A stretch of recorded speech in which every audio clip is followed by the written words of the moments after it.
Magandang araw ng Sabado po mga bayang karerista. Magbibigay na po tayo ng tip, giya at impormasyon para sa araw na to, August 1, 2026. Tara!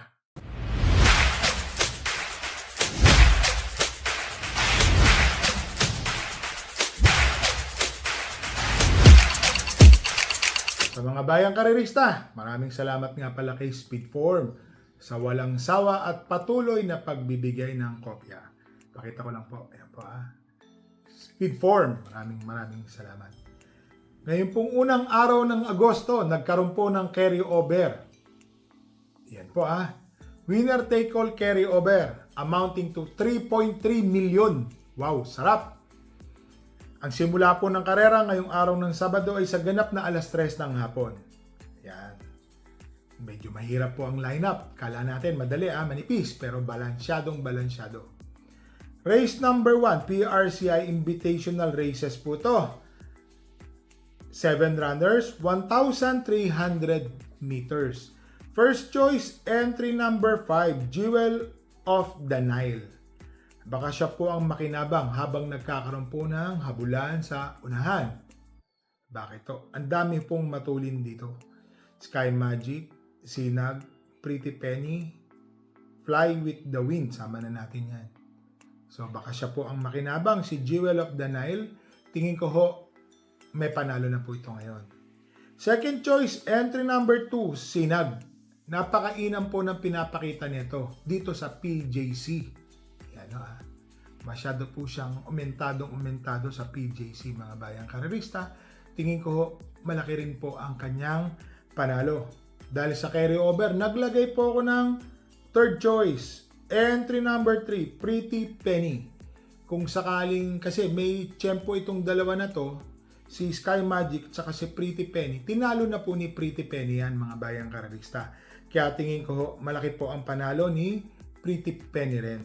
So dito po sa race number 1, first choice, entry number 5, Jewel of the Nile. Second choice, entry number 2, Sinag. Third choice, entry number 3, Pretty Penny. Dito na tayo sa race number 2, PRC Invitational Race ulit. 11 runners, 1,300 meters. First choice, entry number 1, G's Favorite. Tumakbo po ito na segundo. Tinalo po siya ni Sky Magic. Pero nung po kasi nakita natin medyo nakalayo po si Sky Magic. Tingin ko ngayon, G's Favorite. Wala naman ganong katulin dito at kung meron mang ganong katulin, marami rin pong makakahabol o makakakapit agad. So, siya po ang aking first choice. Second choice, isang matuling kabayo kung mapapabayaan Entry number 6, Little Annie. Yan minus 2 kilograms Ito pong si Little Annie, mga bayang karerista. Para sa akin po, kung sakaling mahayaan po nila ito ng 3 katawan, baka tumapos po ito mga bayang karerista, magandang dihado. Nilagay ko pong third choice, entry number 8, Shining Angel. Yan medyo on po kasi ang takbo niya. Nung nakaraan, medyo hindi maganda ang pinakita sa PJC. Ngayon nasa magandang numero siya, baka sakali manalo. Tingin ko, may panalo naman. Labas po yan, sa akin nyo lang po maririnig yan. So dito po sa race number 2, first choice, entry number 1, G's Favorite. Second choice, entry number 6, Little Annie. Third choice, entry number 8, Shining Angel. Dito na tayo sa race number 3. Rating 42 to 56 split, 1,400 meters, 6 runners. First choice, entry number 4, Feel the Burn. Ayan, nung si Feel the Burn, mababa po sa laban. Para sa akin po, ito na. Malaki na po ang panalo na itong kabayo na to. Second choice, matuling kabayo. Entry number 6, Saratoga Chrome. Matulin po ito. Pwede na po itong magbanderan tapos if ever na gano'n po ang magiging diskarte. Tingin ko, malaki na rin po ang kanyang panalo. So mga bayang karerista, dito po sa race number 3, first choice, entry number 4, Feel the Burn. Second choice, entry number 6, Saratoga Chrome. So dito na tayo sa race number 4, rating 71 to 83 split, 7 runners, 1,400 meters. Ito parang mga superstar po yung mga kabayo dito sa tiyempuhan ha. First choice, entry number 5, Daily Burn. Siya lang po ang may tiyempong 1.21 medya sa same distance. Tinalo po niya, ang lalakas. Nandun naman din si Andiamo Aferense. So para sa akin po, malaki po ang panalo ni Daily Burn, first choice. Second choice, entry number 4, Andiamo Aferense. Napansin ko lang medyo parang nanibago po sa jockey nung unang sakay. Siya po ang bandera dun, tapos umikot pa po sa labas. So sa tingin ko ho, may panalo po ito mga bayang karerista ha. Pansama po yan. Nilagay ko pong third choice. Ito magaling na kabayo. Entry number 6, Sky Warrior. May 1.15 sa 1,300. Masyado po ako nagagalingan dito sa kabayo na to. Alam niyo, kung meron pong most improved, ito pong si Sky Warrior. Para sa akin, mainam na kabayo. Pansama po yan. Nilagay ko po siyang third choice. So, dito po sa race number 4, first choice, entry number 5, Daily Burn.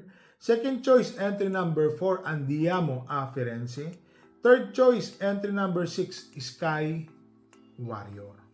So, dito na tayo sa race number 5, 1,400 meters. 8 runners, rating 17 to 41 po ito. First choice, galing sa panalo, entry number 1, Ray Hawk. Tama. Ray Hawk nga. Bakit to? Ang inam po ng panalo niyan, 1.28, naglalaro pa yan mga bayang karerista. Nakalaban po niya yung kabayan natin na si Bonnie Avenue nung araw po na yon. Ito pong si Ray Hawk na to mga bayang karerista ha. Hindi nga siya nanalo ng maiden pero nakababa po siya. Para sa akin po, first choice ko pa rin siya dahil sa kanyang ginawang tiyempo. Second choice, entry number 3, Ano 96. Ayan no ha.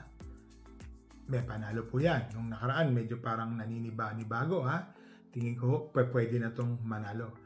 Nilagay ko pong third choice, Matuling Kabayo ha. Pwede po ito. May mga tiyempo din pong maganda to. Si Space Jam, entry number 7. Pwedeng sumunod, pwedeng mauna. Pero mas gusto ko po siyang nasa segundo, tercera pwesto, tas re-recta. Yun po ang gusto ko sa kanya. Kung sakaling ganun po, malaki din po ang panalo nito. So, dito po sa race number 5, first choice, entry number 1, Ray Hawk. Second choice, entry number 3, Anyo 96. Third choice, entry number 7, Space Jam. Dito na tayo sa race number 6, rating 42 to 56 split, 7 runners, 1,400 meters. Entry number 7, Miss Shani Treasure. Ito, Bell Racing Stable, JB Hernandez. Lamang po yan para sa akin, mga bayang karerista. Dahil sa carryover, maglagay po tayo ng second choice. Entry number 3, Picnic Blanket. Ito po. Another Donny Sordan train po ito, mga bayang karerista. Kay Mr. De Leon din po ito. Para sa akin po, may panalo po ito. Kasi si Picnic Blanket, nung huling tinakbo po niya, nung nanalo po siya, is 110. Dagitab din po ang kanyang tinalo. Tabikat ata. Tama, Tabikat. Nakita naman natin si Tabikat nung huli ha. Ang inam po ng inerehan nun. Napakainam. Yan po ang tinalo niya. Correct me if I'm wrong or nagkabaliktad. Pero para sa akin po, may panalo po ito. Si Picnic Blanket. So dito po sa race number 6, first choice, entry number 7, Miss Shani Treasure. Second choice, entry number 3, Picnic Blanket. So dito na tayo sa race number 7, rating 17 to 41 split, 1,400 meters, 8 runners. First choice, entry number 6, Ladybug Red. Sama po natin yan. Masyado na pong mababa sa laban. Para sa akin po, kaya na po niyan manalo. Kakalabitin na lang po yan. Second choice, entry number 8, Miss Pinkerton. Ito pong si Miss Pinkerton, consistent na improving po sa Philippine Jockey Club ang mga tinatakbo niyan. So napapansin po natin yan kung saan sila magaling, saan sila nag-uumento. Yun po ang importante.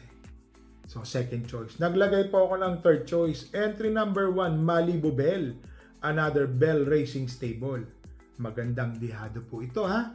Kung sakaling mapabayaan po ito sa unahan, tingin ko ho, pass your paper po tayo dito kay Malibu Bell. So dito po sa race number 7, first choice, entry number 6, Ladybug Red. Second choice, entry number 8, Miss Pinkerton. Third choice, entry number 1, Malibu Bell. So mga bayang karerista, ngayon pong araw ng Sabado, meron po tayong isang kabayong tatakbo. Race number 2, entry number 8, Shining Angel. Labas po yan, kahit papano, may panalo naman po yan.